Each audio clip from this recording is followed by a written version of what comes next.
안녕하세요. 맥킨의 지혜투자클럽입니다. HLB 9월달 들어서 삼성증권 창구로 이틀 연속으로 일단 매수세가 유입이 되는 모습이었습니다.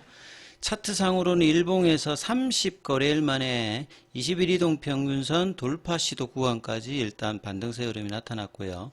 주가는 전일 대비해서 2% 상승한 39,500원에 정규장에서 마감되었습니다. 내용 한번 살펴보겠습니다. 오늘 이제 HLB 관련해서 특별한 이제 기사는 없었습니다만 어제 나왔던 기사들 중에서 이 코스피 이전 관련되는 부분 내용들의 HLB 기사에 있어서 좀 살펴봐 드리면 HLB 같은 경우는 이제 작년도에 이제 임시주총 때 코스피 이전 관련되는 상장을 안건을 통과시켰는데 그 이후에 이제 뭐 결국 이제 FDA 관련되는 승인 이후로 이 이전 상장 관련되는 부분은 이제 될 어떤 이야기들을 회사에서 했기 때문에 실질적으로 지금 코스피 이전 관련되는 부분들은 지금 뭐 당장이 지금 되기는 어려운 상황이죠. 그리고 이제 코스닥에서 코스피로 이전했던 바이오주들이 뭐 셀트리온이 뭐 대표적으로 있고 과거에 뭐 지금 뭐 현대중공업도 예전에는 코스닥에 있었고 뭐 네이버도 마찬가지고 그래서 이 코스닥에 이제 시가총액 큰 기업들이 이제 코스피 쪽으로 넘어가면서 우려감들은 여전히 좀 많이 나오고 있는 상황이죠. 그리고 이제 코스닥 같은 경우에는 개인 투자자 비중이 높기 때문에 변동성도 좀 높고 상대적으로 이제 코스피 같은 경우에는 기관 투자자라든지 외국인 비중이 높기 때문에 이 변동성이라든지 수급의 안정성이 일단 높습니다만 결국 시장 자체가 수급의 어떤 견조함은 있습니다만 결국 펀더멘탈이 어떻게 되느냐에 따라서 코스피 이전 이후의 주가에도 실질적으로 단기적인 어떤 영향보다는 중장기적인 영향은 펀더멘탈의 영향을 가장 많이 받는다. 이렇게 좀 봐야 되겠죠. 그래서 코스피 상장사라는 어떤 타이틀이 글로벌 제약사회 협상에서 뭐 신뢰의 보증수표처럼 작용한다. 근데 뭐 그렇게 큰 의미가 있는 건 아니고요. 그러니까 셀트리온이 이제 2018년도에 이제 코스피 이전할 때 이제 주가가 4~5배 정도 올라갔던 어떤 흐름들이 있기 때문에 이때 뭐 주목했던 부분들도 있습니다만 결국 이제 실적 변동성이 큰 바이오 기업들이 코스피로 옮겨갔을 때 결국 그 뒤에 주가 흐름들은 이제 단기적인 어떤 영향이 있고 중장기적으로는 펀더멘탈에 뭐 영향을 받는다 이렇게 좀 봐야 되겠죠. 그래서 어떤 시장에서 어떤 가치를 만들어내느냐는 이 기업의 어떤 자율적인 판단이지만 이 자본시장의 어떤 균형이라든지 바이오 섹터 전체를 고려할 때는 신중한 고민이 왜냐하면 이제 뭐 코스닥에 있었을 때 오히려 또 수급이 강할 수도 있고 코스피로 갔을 때 이런 부분들이 뭐 긍정적인 부분과 또 부정적인 부분들이 같이 있기 때문에 이 부분들은 전략적으로 잘 판단해야 될 어떤 부분이다 이렇게 좀 봐야 되겠죠. 자, 그리고 오늘도 항서제약 같은 경우에는 강한 흐름들을 계속 이제 최근에 단기적으로도 이어가고 장중에는 이제 70위안을 넘기기도 했습니다. 그래서 연중 최고가 흐름들을 계속 이제 갱신해 나가고 있는 부분이고요. 홍콩 시장에서도 지금 이제 지난주 후반부부터는 다시 반등이 나오면서 그 전주에 나왔던 원봉의 시가를 두 개를 그냥 바로 제압하는 모습으로 80달러까지 올라왔던 부분들이고요. 그래서 항서제약만 이렇게 강한 게 아니라 항서제약의 시가총액을 보시게 되면 그 위안화로 뭐 4,571억 위안 정도 이렇게 되는데요. 경쟁 상대인 베이진사 같은 경우에는 지금 보면 시가총액으로는 항서제약을 압도하고 있습니다. 그리고 단기적으로도 보시게 되면 일봉상에 보면 급등 흐름들을 지금 보여주고 있죠. 그리고 홍콩 시장에서도 강세 흐름을 보여주고 있고 중장기 차트에서도 보면 이제 그 베이진사 같은 경우에는 항서제약의 경쟁이기도 하고 항상 이제 HLB IR에서 베이진사 이야기들도 뭐 나오기 때문에 참고를 하시면 2022년도에 이제 뭐 상장하고 난 다음에 80 위안 정도 부근에 있던 부분들이 지금 한 340, 320 이렇게 하니까 한 4배 정도 가까이가 중기적으로 계속 지속적으로 올라왔던 부분을 보이죠. 그래서 이 베이진사 같은 경우에는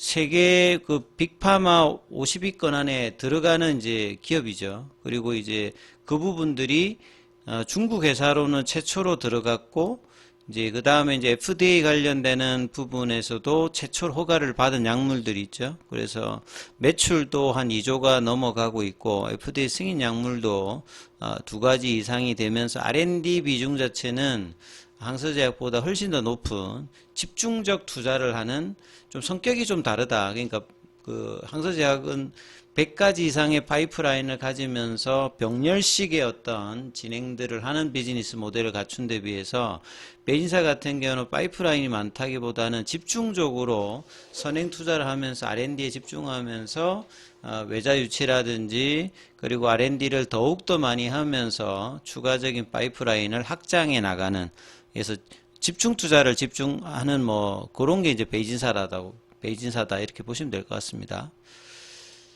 그래서 이제 항서제약의 이런 이제 넓히는 형태가 결은 좀 다릅니다만, 이제 진양곤 회장이 HLB 그룹에서도 파이프라인 확장을 하기 위해서 M&A를 통해서 이제 뭐 기존의 항암제 외에도 뭐 뇌질환이라든지 확장들의 어떤 파이프라인을 M&A로 이렇게 가져가는 부분들도 뭐 일정 부분 결은 다르지만 확장의 측면에서는 그런 어떤 부분들을 답습하고 있는 상황이죠.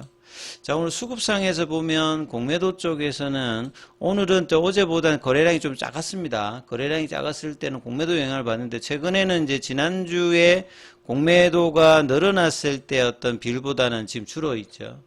그리고 이제 결국 이제 간담회 이후에 명확하게 그 일정들이 뭐 그 해소가 된 건 아닙니다만, Q&A 18개를 통해서 항서제약의 어떤 데이터 확보에서 연말 정도 이후에는 리서브미션을 할 수 있는 어떤 단계에 들어간다. 이런 부분들이 일단은 이제 수급에도 일정 부분 영향을 지금 주고 있는 상황인데, 아직 대량 거래가 터졌진 않기 때문에 신규 매수가 가감하게 이제 확신을 가지고, 컨빅션 매수는 아직 안 들어가고 있습니다만, 이 분할 매수 차원에서는 연말과 그 다음에 이제 내년도 상반기, 뭐 늦어져도 이제 내년도에는 결과가 나올 가능성이 높기 때문에, 그런 어떤 부분의 주가는 바닥 구간 지역에 이제 존재를 하는 어떤 가격대에 계속 있기 때문에, 그런 관점에서 그 부분이 지금 마주치고 있는 어떤 상황이다 이렇게 봐야 되겠죠.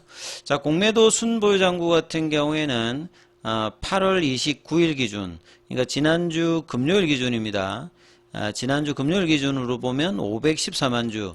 결국 이렇게 공매도 순보유 잔고 수량이 많은 종목의 특징은, 주가가 이제 변동폭을 피면서 호재로서 수급이 이제 신규 매수로 들어왔을 때, 급등을 했을 때는 이 부분들이 커버링 매수로 올라가는데 이제 역할을 할 수 있는 부분이 이제 순보유 잔고 수량의 의미가 되겠죠. 그래서 이걸 금액으로 환산한다 하더라도 지금 시가총액이 한 뭐 4조 9천억이 8월 29일 기준입니다.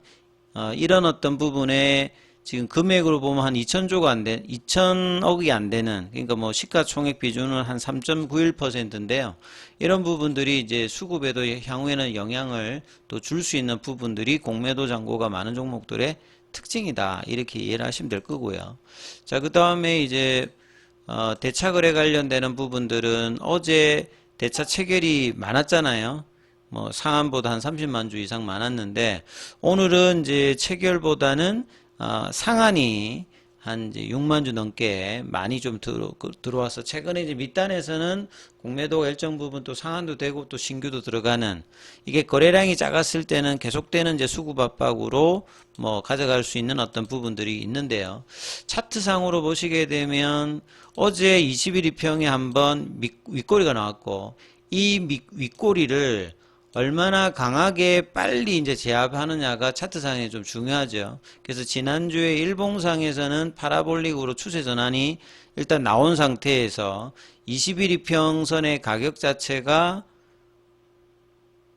4290원이거든요. 어제 4750원.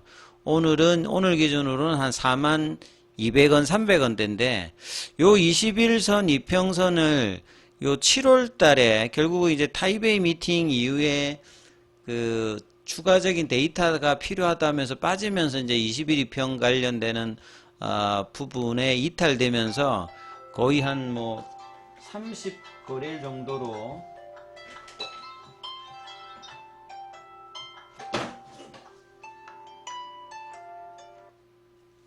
30거래일 정도로 이제 이 부분들이 회복이 되지 좀 못했죠.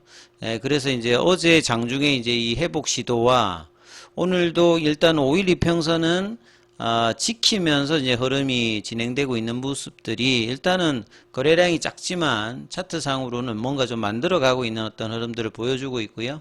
자, 분봉상에서는 장중에 38,150원권 그러다가 이제 아침에 고가를 11시 넘어서 이 거래는 작습니다만 아침에 형성된 거래보다 작은 거래로 일단은 아침에 고가를 넘어가서 종가가 거의 이제 고가 형태로 큰 이제 몸통 중심의 양봉은 아니었습니다만 장중에 이제 5일선을 지지하면서 얇은 캔들 모습의 상승 흐름이 좀 나왔죠.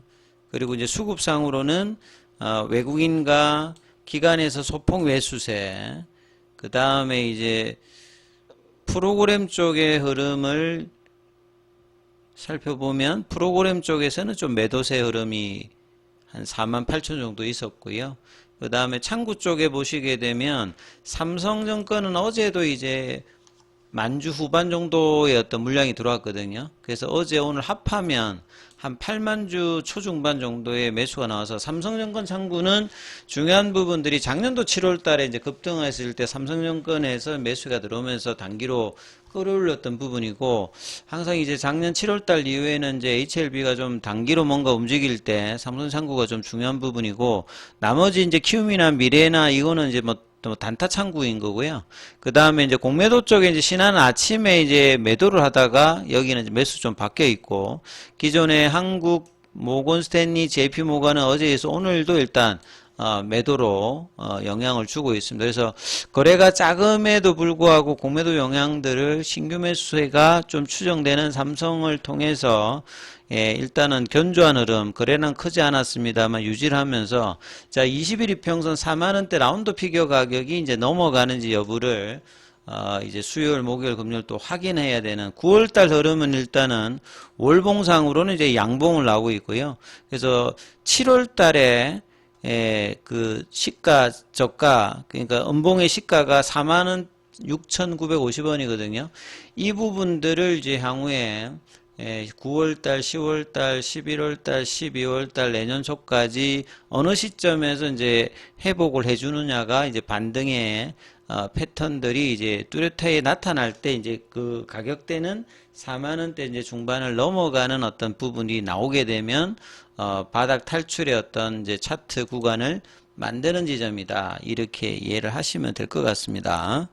그리고 연말까지는 이제 매수 구간으로 좀 삼아서 내년도의 흐름들 상반기나 하반기에 FDA 허가 관련되는 기대감을 노리는 어떤 전략을 봐야 된다 이렇게 말씀을 드리고 있죠. 자, 무료 텔레그램방이 운영되고 있습니다. 링크되어 있는 부분 참조해 주시고요. 입장 문의는 문자로 남겨주시면 되겠습니다. 계열 종목에 관련되는 부분은 이어지는 영상에서 살펴봐 드립니다.